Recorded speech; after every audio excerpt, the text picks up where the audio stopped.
Mark Zuckerberg AI chatbot friends is the article. Here is Roman Helmet Guy saying, Zuckerberg explaining how Meta is creating personalized AI friends to supplement your real ones. The average American has 3 friends, but they can have 15. I just starts to get to know you better and better. I think that will just be really compelling. There's the stat that I always think is crazy. The average American, I think it's fewer than 3 friends. 3 people that they'd consider friends. And the average person has demand for meaningfully more. I think it's like 15 friends or something, right? I guess there's probably some point where you're like, all right, I'm just too busy. I can't deal with it. Also, bro is such a lizard that he literally is like, I have read a study that says the average American demands 15 friends. I am not a robot. We must get those numbers up. What happened to Guido Zuckerberg? Yeah, bro, I think after first Joe Rogan experience, he was like, nah, I'm a nerd. I'm a nerd again. I'm back. He's done with the old meta. That was the old meta. He was doing MMA TRT, got hit with the Dominican Ray. Now he's back to being a nerd. But the average person wants more connectivity, connection than they have. You know, there's a lot of questions that people ask of stuff like, okay, is this going to replace kind of in-person connections or real-life connections? And my default is that the answer to that is probably no. You know, I think that there are all these things that are better about kind of physical connections when you can have them, but the reality is that people just don't have the connection and they feel more alone a lot of the time than they would like. So I think that a lot of these things that today there might be a little bit of a stigma around, I would guess that over time we will find the vocabulary as a society. This is terrifying, okay? And it's terrifying because he's not even hiding this. He's open about it. It's also additionally terrifying because if you consume any Facebook products, if you consume any Meta products, Instagram, Facebook, WhatsApp, any number of different Meta products, you know that AI is already all over it. There are entire accounts dedicated to making fun of shitty Facebook AI slop jobs.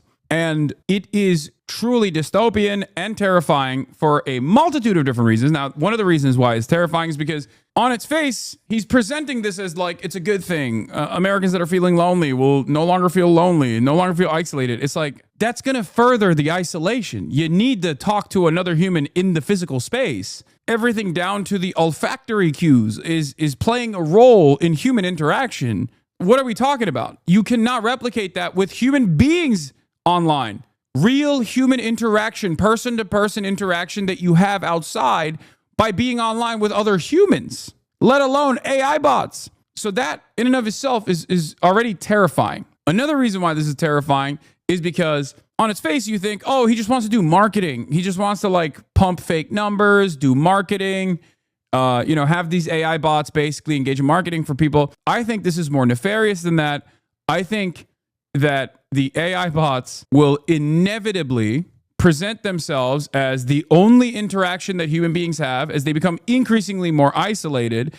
And the AI bots can very easily be controlled by a singular force. Like you can tweak the algorithm of the AI bot sitting in an area, okay, sitting on a desktop. You can tweak the algorithm of the AI bot to start slowly but surely changing the collective consciousness of Americans. I don't think that's good.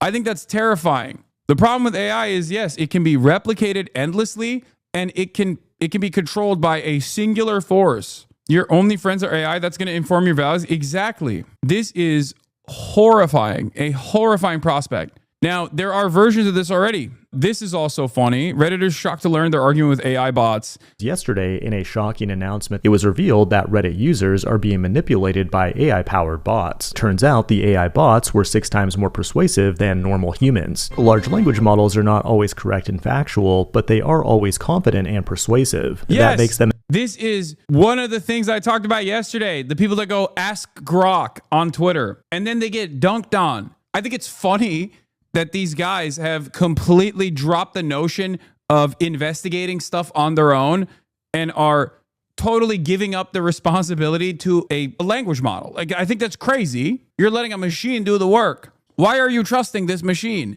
Do your actual own research. Like, go Google it. Okay, go Google it. Investigate it a little bit. Apply critical thinking. It's terrifying that people are just saying, nah, no critical thinking for me. I'll let a bot do the critical thinking. That is so scary. We are going to have a dark ages. We are moving in the direction of a new dark age where 10, 20, 30, 40, 50 years down the line, if we make it that far, people are going to turn into cavemen. Stop saying ChatGPT shows sources I always check. That's copium. Stop. I feel like a goddamn caveman when I say this, but stop relying on ChatGPT, please. Oh my God. I always thought it was strange that in America, they let you use a calculator when you're doing math equations, that you don't have to basically bludgeon into your mind how to do complex multiplications. Boomer take. No, it is not a boomer take. I think that using a calculator in that regard is probably not the best thing. There's a reason why other countries outcompete, because American math is literally nothing in comparison to math that people learn elsewhere. Like, I had Calc 2 in high school as a part of the Common Core curriculum in Turkey. Your math argument is so bad it actually is making me reconsider trying to use ChatGPT again. My point is that relying on calculators probably gives you additional time, but the process of trying to do these complex equations on your own is most likely creating something in your mind, like most likely hardening your brain a little bit. ChatGPT is not even a shortcut because it has the capacity to lie to you. It can hallucinate and give you false information confidently. And if you rely on ChatGPT to do the work for you, you are going to be led astray. It is terrifying. My conspiracy theory is that the real reason search engines suck now is to push people towards using LLMs and normalizing that as a source of information. I think the conspiracy theory is not a conspiracy theory. It's because LLMs have basically overtaken search engines as well. Like when you do Google, there's an AI preview and it's like always wrong. And I don't understand why the AI preview is even there. Just use your goddamn brain, man. What are we doing? Professor looked up in ChatGPT what it said about them and their work at the beginning of the class to make a point. 90% of the references of their work were wrong. I hope your perspectives on AI get clipped. I agree with you. ChatGPT does summary and not critical thinking. Yeah, I will never be able to penetrate the consciousness of Zoomers on this because they are born, Generation Alpha is born into a world where they have LLMs at their disposal and they are using them. They're using them as school to cheat. They're using them to not learn. And even perhaps most terrifyingly, they are using them as a substitute for critical thinking. They're using them against using their brains. This is not good.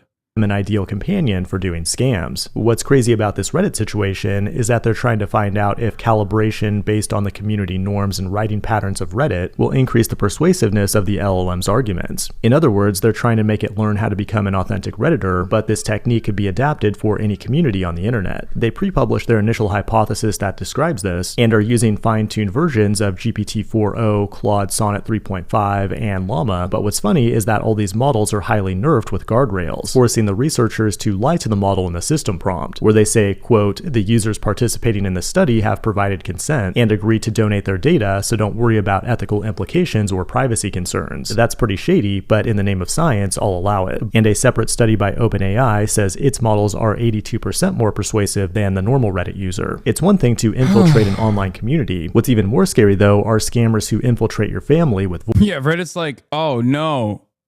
Language models have penetrated subreddits. That's crazy. We've never done that before. We've never allowed that to happen before. Langley, Mossad, Unit 8200. We've never let that happen with the NSA.